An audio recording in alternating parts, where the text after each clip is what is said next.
Nous ne sommes pas à Saint-Vincent-de-Mercuse, localisation historique de l'usine d'Ecopla, mais sur la commune voisine de la Terrasse dans le Grésivaudan. C'est ici que Cookie, le repreneur turinois du fleuron français de la barquette alimentaire en aluminium, a décidé d'installer sa nouvelle usine. Une source de satisfaction pour la communauté de communes du Grésivaudan. Alors mon sentiment, c'est une grande satisfaction, on va même dire de la joie. On a vu beaucoup d'usines, des usines fermer ou réduire leur personnel. Des centaines d'emplois ont été perdus depuis janvier 2009 et pour la première fois, on voit une nouvelle usine s'implanter.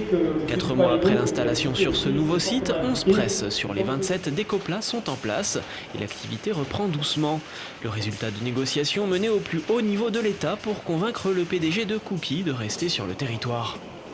Ce qui était important, c'était de préserver l'emploi. Mais il fallait tenir compte aussi de la décision du tribunal de commerce qui avait attribué à l'entreprise Cookie les matériels et la reprise. C'est par le travail de persuasion qui a été fait par les ministres, par leurs conseillers auprès du PDG de Cookie qui a permis de dire à l'industriel « Venez dans le Grésivaudan, vous avez une chance à jouer, vous avez une carte à jouer et ça fonctionnera ».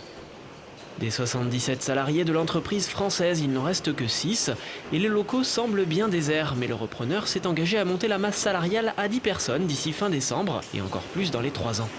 Nous avons engagé notre plan avec le ministère de l'économie et des finances pour